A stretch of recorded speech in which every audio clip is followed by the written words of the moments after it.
आप देख रहे हैं दादी माँ की कहानियाँ। चिंटू सुबह से लेकर शाम तक अपने दोस्तों से खेलता रहता था। एक दिन चिंटू खेलकर घर वापस जा रहा था और रास्ते में उसे भगवान शिव का मंदिर दिखा, जिसे देखकर वो मंदिर के अंदर गया और शिव भगवान को प्रणाम किया और घर को चला गया। घर जाते ही चिंटू ने अपनी दादी से भगवान शिव की कथा सुनने को कहा। आज मैं तुम्हें भगवान शिव के सबसे अच्छे भक्ति की कहानी सुनाऊंगी।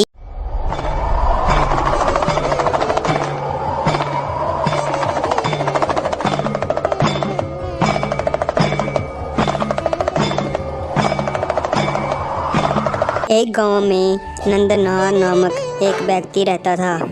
नंदनार एक ऐसे शिव भक्त थे जिन्हें बचपन से ही ऐसा लगता था कि शिव उन्हें पुकार रहे हैं। उनके माता पिता उन्हें बचपन से ही भगवान शिव से जुड़ी हुई कथाएं और कहानियां सुनाते थे, इसलिए उन्हें लगता था कि भगवान शिव उन्हें पुकार रहे हैं। भक्ति के रूप में नंदनार शिव जी के बहुत करीब आ चुके थे, पर उन्होंने कभी भी शिवलिंग को छुआ भी नहीं था, क्योंकि वो एक बंधुआ मजदूर का जीवन व्यतीत कर रहे थे और समाज में आसूत का जीवन जी रहे थे। बचपन से ही नंदनार को भगवान शिव को देखने की इच्छा थी, पर एक बंधुआ मजदूर होने के कारण उन्हें भगवान शिव के मंदिर में जाने की भी इजाज़त नहीं थी। नंदनार के मन में भगवान शिव के प्रति विचार उनमें भगवान शिव को देखने की एक नई उमंग भर देता था। नंदनार जहाँ रहते थे वहाँ से करीब 25 किलोमीटर दूर भगवान शिव का सबसे पुराना मंदिर था। वह उस मंदिर में जाना चाहते थे, लेकिन बंधुआ मजदूर के जीवन पर उसका खुद का ही अधिकार नहीं होता। जमींदार की इजाज़त के बिना वह कहीं नहीं जा सकते थे। नंदनार ने जमींदार को अनेकों बार कहा कि वह एक दिन के लिए उस मंदिर में जाना चाहता है, और जमींदार उन्हें हर बार मना कर देता और कहता कि खेतों में बहुत काम है। भी नंदनार के मन में शिव के दर्शन की इच्छा खत्म नहीं हुई, बल्कि और भी इच्छा बढ़ गई। बल्कि अगले दिन उसने और उत्साह के साथ जमींदार से भगवान शिव के मंदिर जाने के लिए पूछा। ऐसा गौरव जो एक बंधुआ मजदूर में कभी नहीं होता, पर जमींदार ने फिर भी मना कर दिया।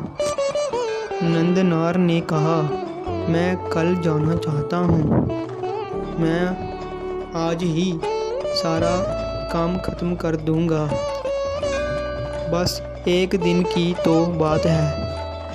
इस बार जमींदार ने नंदनार की बात मान ली और कहा, तुम जा तो सकते हो, लेकिन सुबह जाने से पहले तुम्हें इस 40 एकड़ ज़मीन की जुताई करनी होगी, तभी तुम जा सकते, वरना नहीं। ऐसा कहकर ज़मींदार वहाँ से चला गया। नंदनार जानते थे कि एक दिन में 40 एकड़ ज़मीन जोतना किसी के भी बस की बात नहीं है, इसलिए उन्होंने ये मूर्खतापूर्वक प्रयास किया ही नहीं और रात को सोने चले गए। मगर उस रात को भी शिव का विचार उनके रोम रोम में नई उमंग भर रहा था। उन्होंने सोचा, कल चाहे जो भी हो, शिव मंदिर तो जाना ही है। ऐसा सोचकर वह सो जाते हैं। सुबह जब नंदनार उठते हैं और देखते हैं कि सारे गाँव में हंगामा हो रहा है, पर नंदनार अपनी झोंपड़ी से बाहर आते हैं और देखते हैं कि सारी की सारी 40 एकड़ ज़मीन जुती पड़ी है। जमींदार ये सब कुछ देखकर हैरान था और वो नंदनार के पैरों में आ गिरा।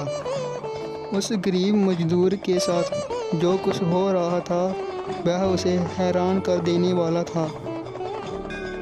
दोस्तों, सभी नियम टूट चुके थे और जमींदार उस गरीब मजदूर के पैरों में पड़ा था। सभी ये देखकर हैरान थे कि 40 एकड़ ज़मीन एक रात में किसने जोती है। इससे पहले गांव वालों ने इतना बड़ा चमत्कार कभी नहीं देखा था।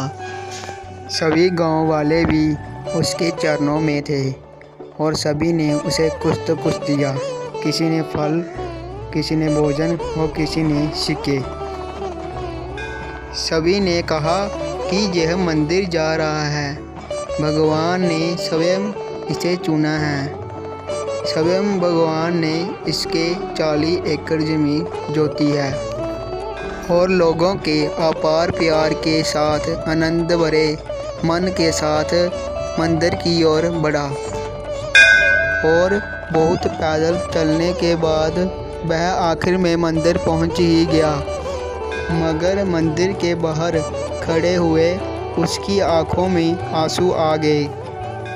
सारा जीवन अछूत का जीवन जीने के कारण वह भूला नहीं था कि मंदिर का पुजारी उसे आसानी से मंदिर के अंदर जाने नहीं देगा।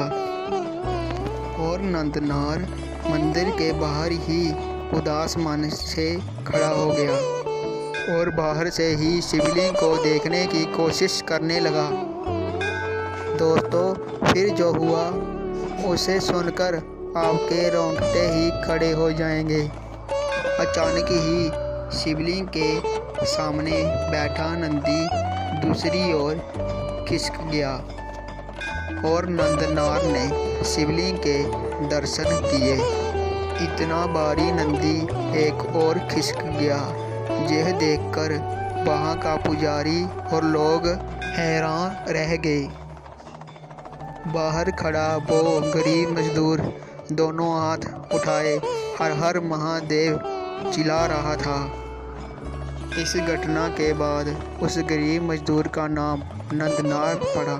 पहले तो उसका कोई नाम ही नहीं था और इस घटना के बाद वह एक महान संत के रूप में जाने लगा। दोस्तों, मेरे चैनल को सब्सक्राइब करो और वीडियो को लाइक करो।